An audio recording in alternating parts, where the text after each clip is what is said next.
অন্তর্বর্তী সরকারকে অনির্দিষ্টকাল মানবে না জনগণ, সংবিধান সংশোধন বা পরিবর্তনে প্রয়োজন নির্বাচিত সংসদ বললেন মির্জা ফখরুল।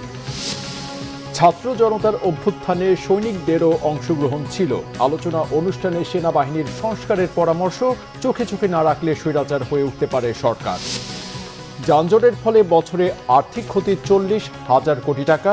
বিশেষজ্ঞদের তথ্য, সমাধান খুঁজতে সংশ্লিষ্টদের প্রতি প্রধান উপদেষ্টার নির্দেশ। দেখছিলেন ক্রাউন সিমেন্ট সংবাদ শিরোনাম, এবারে বিস্তারিত।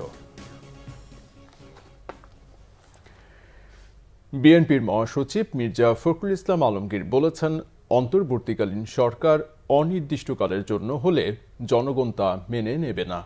সরকার থেকে রাজনৈতিক দল গঠন করলে সরকার নিরপেক্ষতা হারাবে।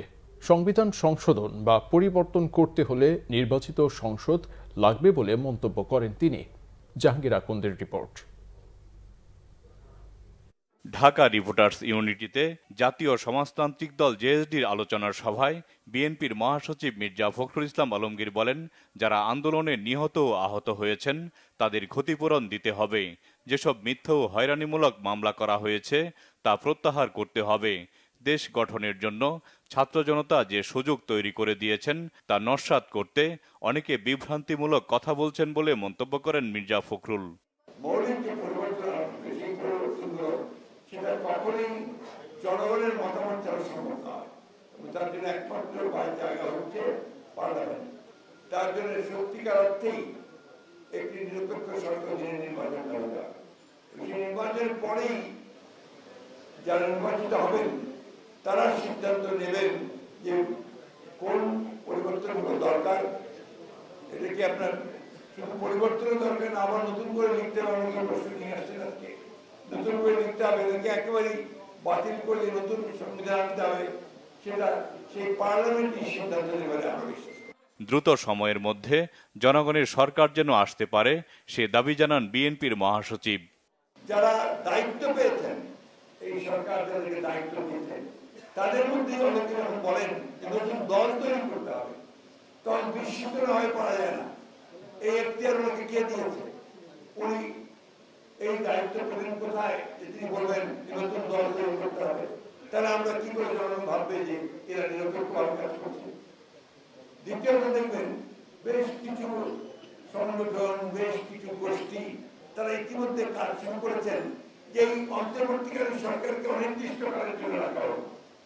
তারা একেবারেই পরিবর্তন করে দেবে, সমস্ত সংস্কার তারাই করে দেবে। তাহলে জনগণের তো দরকার নেই, পার্লামেন্টের দরকার নেই। আমি যখন আজকে পত্রিকার নাম বলছি না, একটি পত্রিকায় দিয়েছে, তারা বলেছে 80% লোক চায় যে যতদিন খুশি এই সরকার থাকুক। এটা আমি জানি না তারা এই কথাগুলো থেকে পেল কিভাবে পেল, কিন্তু জনগণ এটা কোনো মেনে নেবে। অনুষ্ঠানে জেএসডি সভাপতি আসম রব বলেন, দেশের মালিক জনগণ, নতুন বাংলাদেশ বিনির্মাণ করতে হবে। নির্বাচন আমরা অবশ্যই করব, নির্বাচন অবশ্যই লাগবে, তবে সংস্কার ছাড়া নির্বাচন করে যে এই জাতির কোনো লাভ, এই রক্তস্বাদে বিশ্বাসঘাতকতা করা। জাহাঙ্গীর আকন্দ, Banglavision, Dhaka.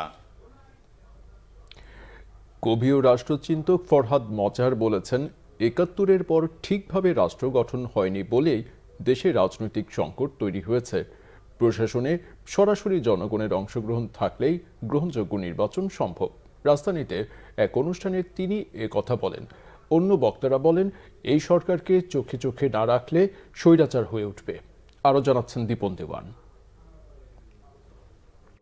Centre for strategic and development studies ও নৈতিক সমাজের আয়োজনে সংস্কার ও নির্বাচন, নাগরিক ও রাজনৈতিক ভাবনা শীর্ষক আলোচনা। বক্তারা বলেন, নির্বাচন ব্যবস্থাকে এমনভাবে গড়ে তুলতে হবে যেন স্বৈরতন্ত্র মাথাচাড়া দিয়ে উঠতে না পারে। রাজনৈতিক দল ও তরুণদের সমন্বয়ে গড়ে তুলতে হবে গণতান্ত্রিক সরকার ব্যবস্থা। অভ্যুত্থান চলছে, পাল্টা অভ্যুত্থানেরও কিংবা প্রতি অভ্যুত্থানেরও, প্রতি বিপ্লবেরও চেষ্টা চলছে, এবং সেটা কেবল অভ্যন্তরে নয়, বাইরেও আছে। সুতরাং এই দেশি এবং বিদেশি সকল শক্তি মোকাবেলা করেই বাংলাদেশ রাষ্ট্রের যে নতুন পরিগঠন প্রক্রিয়া চলছে, সেইখানে আমাদের এই ফ্যাসিস্ট বিরোধী গণতান্ত্রিক শক্তির ঐক্য, জাতীয় ঐক্য একটা গুরুত্বপূর্ণ রাজনৈতিক বিবেচনা। এবং সরকারের সাথে যদি যোগাযোগ করা হয় সেটা চিফ ইলেকশন কমিশনার থাকে, অন্য কারোর কোনো সুযোগ থাকে না। এমনও হয়েছে যে 4 জন নির্বাচন কমিশনারকে ইমপিচ করার জন্য বঙ্গভবনে একটা চিঠিও গিয়েছে, সেটাও আছে এখন, ওইগুলো দিজ আর অল রেকর্ডেড। এই প্রফেসর ইউনূসের সরকারকে এই জন্য কি করতে হবে? চোখে চোখে রাখতে হবে, সমালোচনা করতে হবে, নজরদারি করতে হবে, না হলে এটা কিন্তু স্বৈরাচারী হতে বাধ্য। এবং এই সরকারের প্রধান সমালোচনা আমি দেখতে পাচ্ছি, আগে তো বলতাম সব গোপালগঞ্জের লোক দেয়, কেন আপনার হচ্ছে ইন্টারিম গভর্নমেন্টের সব চট্টগ্রামের লোক থাকে আমি খুঁজে পাই না। সেমিনারে বক্তারা বলেন, ছাত্র জনতার সাথে এই অভ্যুত্থানে সৈনিকদের অংশগ্রহণ ছিল, সেনাবাহিনীতেও সংস্কার প্রয়োজন।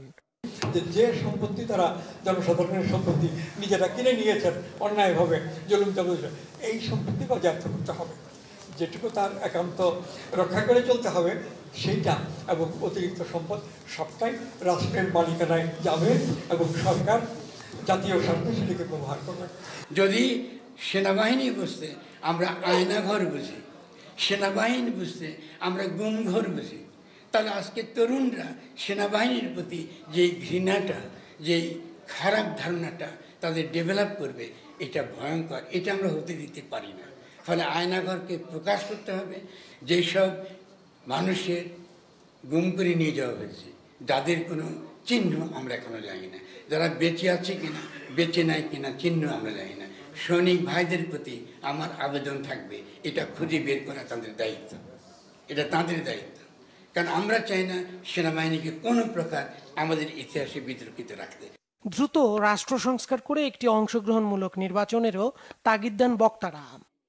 দীপন দেওয়ান, বাংলা ভিশন, ঢাকা। রাজধানীর যানজটের সমাধান খোঁজার জন্য ট্রাফিক পুলিশ ও বিশেষজ্ঞদের প্রতি আহ্বান জানিয়েছেন অন্তর্বর্তীকালীন সরকারের প্রধান উপদেষ্টা ডক্টর মোহাম্মদ ইউনূস। পুলিশের ঊর্ধ্বতন কর্মকর্তা ও বুয়েটের সড়ক বিশেষজ্ঞদের সাথে বৈঠকে এই আহ্বান জানান তিনি। ঢাকা মেট্রোপলিটন পুলিশকে ঢাকার যানজটের দ্রুত ও কার্যকর সমাধান বের করার নির্দেশ দেন সরকার প্রধান। রাজধানীর রাস্তার যানজট কমাতে বাস স্টপগুলোতে শৃঙ্খলা বিধানের উপর গুরুত্ব দেন। বৈঠকে বুয়েটের অধ্যাপক মোয়াজ্জেম হোসেন ঢাকার পরিবহন ও ট্রাফিক ব্যবস্থার উপর একটি প্রেজেন্টেশন উপস্থাপন করেন। সেখানে রাজধানীর যানজটের কারণেই বছরে 40,000 কোটি টাকা ক্ষতির কথা উঠে আসে। ডিএমপির পক্ষ থেকে জানানো হয়, ট্রাফিক পুলিশ নিয়োগের সাথে সাথে গত কয়েক সপ্তাহে এরই মধ্যে ঢাকার যানজট পরিস্থিতির ধীরে ধীরে উন্নতি হচ্ছে। সংকট উত্তরণে বাংলাদেশকে মার্কিন সহায়তার আশ্বাসকে ইতিবাচক বলছেন বিশেষজ্ঞরা। যুক্তরাষ্ট্রে বাংলাদেশের সাবেক রাষ্ট্রদূত এম হুমায়ুন কবির মনে করেন, আর্থিক খাত সংস্কার ও সুশাসন ফিরে পেতে মার্কিনীদের পাশে থাকার প্রতিশ্রুতি অন্তর্বর্তী সরকারের উপর আস্থার বার্তা। দেশটির সাথে এই সুসম্পর্কের খাতিরে বাংলাদেশে উন্নয়ন সহযোগীদের সহায়তা আরও বাড়বে বলে আশা তার। আরও জানাচ্ছেন জিয়াউল হক সবুজ। 3 দিনের সফরে ঢাকা ঘুরে গেলেন যুক্তরাষ্ট্রের উচ্চ পর্যায়ের প্রতিনিধিরা। ব্রেন্ট নেইমারের নেতৃত্বে প্রতিনিধি দলটি বৈঠক করেছেন প্রধান উপদেষ্টা ডক্টর মোহাম্মদ ইউনূস সহ বিভিন্ন মন্ত্রণালয়ের উপদেষ্টা, গভর্নর ও ব্যবসায়ীদের সাথে। দেশের সুশাসন, স্বাস্থ্য ও কর্মসংস্থান সহ বিভিন্ন খাতে সহায়তার চুক্তিও সই হয়েছে। আমরা যে চ্যালেঞ্জটা এখন মোকাবেলা করছি, সেই জায়গাটাতে তারা আমাদের অবস্থাটাকে উপলব্ধি করছেন এবং সেটাতে উত্তরণের জন্য সরকারের যে উদ্যোগ, সেই উদ্যোগের পাশে থাকবার জন্য তারা ঘোষণা দিয়েছেন। তো আমি মনে করি সার্বিক বিচারে এটা ইতিবাচক। আর সবচেয়ে উল্লেখযোগ্য যেটা, এই মুহূর্তে আমাদের ক্রাইসিসে তো আমাদের পাশে কেউ এসে দাঁড়ায়নি, তো কাজে এটাই এখন আমাদের অপশন। অর্থনীতি সহ বিভিন্ন গুরুত্বপূর্ণ খাত সংস্কারে বাংলাদেশের চাওয়া সহায়তায় আগ্রহী যুক্তরাষ্ট্র। প্রভাবশালী এই দেশটি পাশে থাকলে অন্য মিত্ররাও আন্তরিকতা দেখাবে, এমন মত এই কূটনীতি বিশেষজ্ঞদের। এডিবি, ওয়ার্ল্ড ব্যাংক, IMF এর কাছে অলরেডি $5-6 বিলিয়ন চাচ্ছি। এই প্রতিষ্ঠানগুলোর সবচেয়ে বড় স্টেক হোল্ডার্স হচ্ছে মার্কিন যুক্তরাষ্ট্র, এবং মার্কিন যুক্তরাষ্ট্র যখন ইতিবাচক কথা বলবে, ইউরোপিয়ান ইউনিয়নও তাদের সাথে যোগ দেবে, জাপান তাদের সাথে থাকবে। তো কাজেই এডিবির কাছেও আমরা পয়সা চাচ্ছি। তো কাজে এই যে আন্তর্জাতিক সংস্থাগুলো আছে, আর্থিক সংস্থাগুলো, সেগুলোর কাছে আমাদের অনুরোধটা দ্রুততর করানোর জন্য মার্কিন যুক্তরাষ্ট্র এখানে ইতিবাচক ভূমিকা পালন করতে পারে। পাচার হওয়া অর্থ দেশে ফেরানো সহ বিভিন্ন খাতে মার্কিন কারিগরি সক্ষমতা বেশ কাজে দেবে এমন আশা তার। ব্যাংকিং ক্রাইসিস বলেন, আপনি বৈদেশিক মুদ্রা ক্রাইসিস বলেন, বিদেশে টাকা পাচার হওয়ার বিষয়ের মতো বিষয়গুলো আছে। তো এই বিষয়গুলো তো নতুন আমাদের জন্য, কাজে অনেক জায়গায় আমাদের অভিজ্ঞতার ঘাটতি আছে।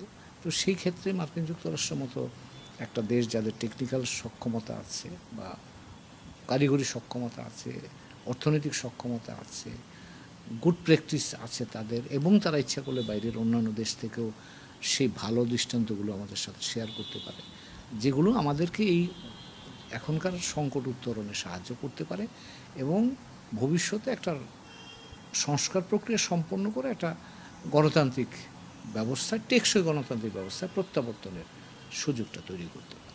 দীর্ঘদিন ঝুলে থাকা রোহিঙ্গা প্রত্যাবাসনেও আশা দেখছেন বিশ্লেষকরা। টেকসই হচ্ছে না। জিয়াউল হক সবুজ, বাংলা ভিশন, ঢাকা। রাজধানীর যাত্রাবাড়ী থানার সাবেক ওসি আবুল হাসানকে গ্রেফতার করেছে পুলিশ। বিকেলে টেকনাফ থেকে তাকে হত্যা মামলায় গ্রেফতার করা হয়। 5 আগস্ট ছাত্র জনতার আন্দোলনের সময় রাজারবাগ পুলিশ লাইন্সের উপপরিদর্শক ময়নাল হোসেন ভুইয়ার ছেলে ইমাম হাসান তাইমকে গুলি করে হত্যার অভিযোগে রাজধানীর যাত্রাবাড়ী থানায় তার নামে মামলা হয়। এদিকে শেখ হাসিনার পদত্যাগ ও দেশ ত্যাগের মধ্য দিয়ে আওয়ামী লীগ সরকারের পতনের পর পুলিশে ব্যাপক রদবদল হয়। যাত্রাবাড়ী থানার দায়িত্ব থেকে সরিয়ে এপিবিএন টেকনাফে বদলি করা হয়েছিল যাত্রাবাড়ী থানার সাবেক ওসি আবুল হাসানকে। সাবেক রেলপথ মন্ত্রী নুরুল ইসলাম সুজনকে গ্রেফতার করেছে পুলিশ। সোমবার রাতে রাজধানীর শ্যামলীর বাংলাদেশ স্পেশালাইজড হাসপাতালের 833 নম্বর রুম থেকে তাকে গ্রেফতার করা হয়। পুলিশ বলছে, রাজধানীর যাত্রাবাড়ী থানায় দায়ের করা একটি মামলার আসামি নুরুল ইসলাম সুজন। সেই মামলায় তাকে গ্রেফতার করা হয়েছে। এ বিষয়ে পরবর্তী আইনগত ব্যবস্থা প্রক্রিয়াধীন। নুরুল ইসলাম সুজন 2008 সালে নবম জাতীয় সংসদ নির্বাচনে প্রথম সংসদ সদস্য নির্বাচিত হন। এরপর 2014 সালে 10ম জাতীয় সংসদ নির্বাচনে জাসদের প্রার্থী ইমরান আল আমিনকে পরাজিত করে দ্বিতীয়বার নির্বাচিত হন। 2018 সালের 11শ জাতীয় সংসদ নির্বাচনে তিনি তৃতীয়বারের মতো সংসদ সদস্য নির্বাচিত হন। ওই সরকারের রেলপথ মন্ত্রণালয়ের দায়িত্ব গ্রহণ করেন নুরুল ইসলাম সুজন।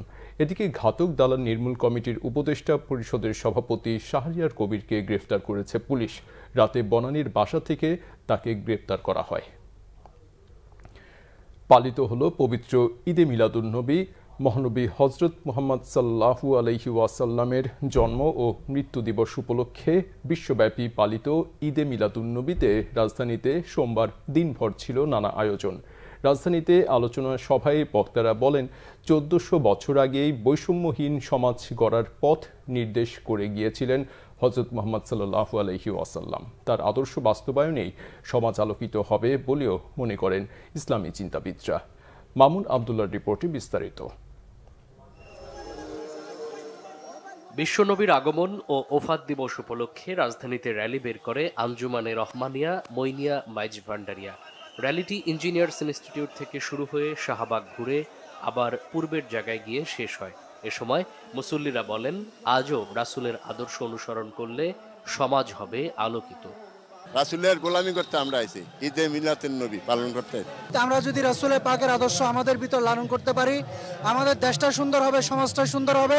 সবাইকে বলবো, সবাই নবী আদর্শে ফিরে এসে দেশকে সুন্দরভাবে এগিয়ে নেওয়ার জন্য। এর আগে ইঞ্জিনিয়ার্স ইনস্টিটিউট মিলনায়তনে আলোচনা সভার আয়োজন করে সংগঠনটি। এ সময় কেন্দ্রীয় সভাপতি ডক্টর সৈয়দ সাইফুদ্দিন আহমেদ বলেন, 1400 বছর আগেই হযরত মুহাম্মদ সাল্লাল্লাহু আলাইহি ওয়াসাল্লাম বৈষম্যহীন সমাজ গড়ে গিয়েছিলেন। আজকে এই বৈষম্য চলছে সমাজে, বৈষম্য চলছে প্রতিটা জায়গায়, সেটা আমরা দেখতে চাই না, ঠিক কিনা?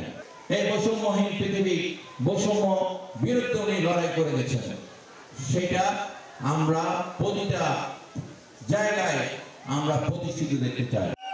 এদিকে দিনটি উপলক্ষে নানা কর্মসূচির আয়োজন করে আঞ্জুমানে আসাদিয়া নুরিয়া সেহাবিয়া। সকালে রাসূল সাল্লাল্লাহু আলাইহি ওয়াসাল্লাম এর শুভাগমন উপলক্ষে স্বেচ্ছায় রক্তদান কর্মসূচি করে সংগঠনটি। পরে একটি জশ্নে জুলুসের শোভাযাত্রা বের হয়ে মিরপুর 10, বিজয় সরণি, পল্টন, কাকরাইল হয়ে আবার মিরপুরে গিয়ে শেষ হয়। এ এদিকে পবিত্র ঈদে মিলাদুন্নবী উপলক্ষে মাদারটেক পুরাতন কেন্দ্রীয় জামে মসজিদ কমিটির উদ্যোগে আলোচনা সভা, দোয়া মোনাজাত শেষে বিশাল র্যালির আয়োজন করা হয়। কেউ পায়ে হেঁটে, কেউ বা বিভিন্ন যানবাহনে চড়ে র্যালিতে অংশ নেন। চতুর্দিকে যখন ঘোর অন্ধকারের অমানিসা, মানুষে মানুষে হানাহানি আর বৈষম্যে ভরপুর সমাজ, তখনই আলোকবর্তিকা হিসেবে রাব্বুল আলামিন পাঠালেন শেষ নবী হযরত মুহাম্মদ সাল্লাল্লাহু আলাইহি ওয়াসাল্লামকে।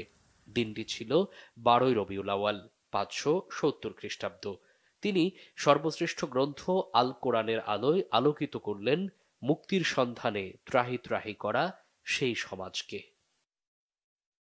মামুন আব্দুল্লাহ, বাংলা ভিশন, ঢাকা। নৌপথে চোরাচালান প্রতিরোধে কোস্ট গার্ডকে আন্তরিকতার সঙ্গে কাজ করার আহ্বান জানিয়েছেন স্বরাষ্ট্র উপদেষ্টা লেফটেন্যান্ট জেনারেল মোহাম্মদ জাহাঙ্গীর আলম চৌধুরী। রাজধানীর আগারগাঁওয়ে কোস্টগার্ড সদর দপ্তরে এক মতবিনিময় সভায় এ আহ্বান জানান তিনি। উপদেষ্টা বলেন, নিজস্ব চাহিদা বিবেচনায় সরকার এবছর ভারতে ইলিশ রপ্তানি করছে না। তাছাড়া বিদ্যমান ডলার সংকটের মধ্যেও সরকার পর্যাপ্ত পরিমাণ সার আমদানির মাধ্যমে সারের যোগান অব্যাহত রেখেছে। এর প্রেক্ষাপটে প্রতিবেশী দেশসমূহে ইলিশ ও সারের চোরাচালানের ঝুঁকি রয়েছে। তাই কোস্টগার্ডের মূল দায়িত্বের অংশ হিসেবে সমুদ্র ও নৌপথে ইলিশ ও সার সহ বিভিন্ন পণ্যের চোরাচালান বন্ধ করতে হবে। উপদেষ্টা বলেন, দুর্নীতি সমাজের রন্ধ্রে রন্ধ্রে প্রবেশ করেছে, এমন কোনো সেক্টর নেই যেখানে দুর্নীতি নেই। উপদেষ্টা কোস্টগার্ড সদস্যদেরকে দুর্নীতি বিরোধী অবস্থানে তাদের অতীত ঐতিহ্য ও সম্মান সমুন্নত রেখে অস্ত্রসহ বিভিন্ন ক্রয় ও সংগ্রহের ক্ষেত্রে স্বচ্ছতা বজায় রাখার আহ্বান জানান। আওয়ামী লীগ সরকারের শাসনামলে প্রশাসনে বঞ্চিত হওয়া কর্মকর্তাদের তালিকা করে তাদের ক্ষতিপূরণ দেয়া হবে। সচিবালয়ে এক ব্রিফিংয়ে জনপ্রশাসন মন্ত্রণালয়ের সিনিয়র সচিব ডক্টর মোহাম্মদ মোখলেসুর রহমান এ তথ্য জানান। আওয়ামী লীগ আমলে পদোন্নতি বঞ্চিত অবসরপ্রাপ্ত কর্মকর্তাদের বিষয় খতিয়ে দেখতে সাবেক অর্থ সচিব জাকির হোসেন খানকে প্রধান করে এই বাছাই কমিটি গঠন করা হয়েছে। কমিটিতে আইন, স্বরাষ্ট্র, মন্ত্রিপরিষদ বিভাগ, অর্থ বিভাগ ও জনপ্রশাসন মন্ত্রণালয় প্রতিনিধি থাকবে। কমিটি 3 মাসের মধ্যে রিপোর্ট দেবে, তারপর তাদের ক্ষতিপূরণ দেয়া হবে। 2500-এর বেশি আবেদন জমা পড়েছে। এই কমিটিকে সাচিবিক সহায়তা দেবে জনপ্রশাসন মন্ত্রণালয়। 13 দিনে 3 বার পদোন্নতি সরকার আন্তরিক হয়ে দিয়েছে বলেও মন্তব্য করেন সিনিয়র সচিব ডক্টর মোহাম্মদ মোখলেসুর রহমান। 2009 সাল থেকে 4 আগস্ট 2024 এই পিরিয়ডের মধ্যে যারা বঞ্চিত হয়েছেন নানানভাবে ইত্যাদি, তাদের বিষয়গুলি কেস টু কেস বিবেচনা করে সরকারকে সুপারিশ করবে কাকে কোন জায়গায় নেওয়া যায়। বর্ডারের ওপারে বসে নেতাকর্মীদের উস্কানি দিচ্ছে শেখ হাসিনা, এমন অভিযোগ করেছেন বিএনপি নেতা ইঞ্জিনিয়ার ইশরাক হোসেন। বিকেলে রাজধানীর বিএসএমএমইউ হাসপাতালে চিকিৎসাধীন আহত স্বেচ্ছাসেবক দলের কেন্দ্রীয় সভাপতি এস.এম. জিলানী ও তার স্ত্রীর স্বাস্থ্যের খোঁজ নিয়ে সাংবাদিকদের তিনি এ কথা বলেন। ইঞ্জিনিয়ার ইশরাক হোসেন বলেন, সাবেক স্বৈরাচারী শাসক শেখ হাসিনা সীমান্তের ওপারে বসে বিভিন্নভাবে এমনকি মোবাইল ফোন ব্যবহার করে নেতাকর্মীদের উস্কানি দিচ্ছেন। তার নেতাকর্মীদের বিভ্রান্ত করে দেশকে আবারও অস্থিতিশীল করার চক্রান্ত করছেন। এই বিষয়ে সরকারের আরও বেশি জোরালো ভূমিকা রাখা উচিত বলে মন্তব্য করেন তিনি। বিএনপির আন্তর্জাতিক বিষয়ক কমিটির এ সদস্য বলেন, এস.এম. জিলানী ও তার পরিবারের ওপর হামলা সরাসরি শেখ হাসিনার নির্দেশেই হয়েছে। দলের নেতাকর্মীদের উদ্দেশ্যে তিনি বলেন, তৃপ্তির হাসি হাসার কোনো সুযোগ নেই, লড়াই এখনও শেষ হয়নি। দেশে একটি গণতান্ত্রিক সরকার প্রতিষ্ঠা না হওয়া পর্যন্ত এ লড়াই শুধু চলমানই থাকবে না, আরও বাড়বে বলেও মন্তব্য করেন ইশরাক হোসেন। ফোন ব্যবহার করে তার নেতাকর্মীদের উস্কানি দিচ্ছেন এবং বিভ্রান্ত করছেন। এই বিষয়টি নিয়ে আমাদের বাংলাদেশের সরকারেরও আরো বেশি জোরালো ভূমিকা রাখা উচিত এবং ভারতের সরকার বোঝা উচিত যে তারা কিন্তু জনগণের বিপক্ষে যতটুকু চলে গিয়েছে।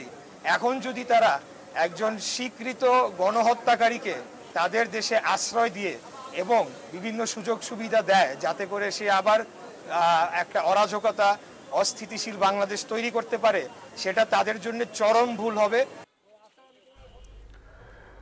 আগামী জাতীয় সংসদ না হওয়া পর্যন্ত সব রাজনৈতিক দলকে ঐক্যবদ্ধ থাকার আহ্বান জানিয়েছেন বৈষম্য বিরোধী ছাত্র আন্দোলনের অন্যতম সমন্বয়ক সার্জিস আলম। বিকালে রংপুর কেন্দ্রীয় শহীদ মিনার এলাকায় শহীদ পরিবারের সাথে সাক্ষাৎ ও দুর্নীতি, চাঁদাবাজি ও সন্ত্রাসের বিরুদ্ধে ছাত্র নাগরিক মতবিনিময় সভায় তিনি এ আহ্বান জানান। বলেন, গত 16 বছর ধরে স্বৈরাচারী আওয়ামী লীগ সরকার হঠাতে রাজনৈতিক দলগুলো নানা কর্মসূচি পালন করলেও তা সফল হয়নি। 2024-এর ছাত্র জনতার অভ্যুত্থানে ফ্যাসিস্ট আওয়ামী লীগ সরকারের পতন হয়েছে। সংবাদ শেষ করব শিরোনামগুলো আরেকবার জানিয়ে দিয়ে। অন্তর্বর্তী সরকারকে অনির্দিষ্টকাল মানবে না জনগণ, সংবিধান সংশোধন বা পরিবর্তনের প্রয়োজন নির্বাচিত সংসদ, বললেন মির্জা ফখরুল। ছাত্র জনতার অভ্যুত্থানে সৈনিকদেরও অংশগ্রহণ ছিল, আলোচনা অনুষ্ঠানে সেনাবাহিনীর সংস্কারের পরামর্শ, চোখে চোখে না রাখলে স্বৈরাচার হয়ে উঠতে পারে সরকার। যানজটের ফলে বছরে আর্থিক ক্ষতি 40,000 কোটি টাকা, বিশেষজ্ঞদের তথ্য, সমাধান খুঁজতে সংশ্লিষ্টদের প্রতি প্রধান উপদেষ্টার নির্দেশ। এই ছিল এখনকার মতো, পরের সংবাদ সকালে 7:30টায়। এছাড়া বাংলা ভিশন সংবাদ ও সংবাদ সংশ্লিষ্ট অনুষ্ঠান দেখতে ভিজিট করুন www.bvnews24.com ও facebook.com/banglavisionnews এবং সাবস্ক্রাইব করুন youtube.com/banglavisionnews। এতক্ষণ সাথে থাকায় ধন্যবাদ।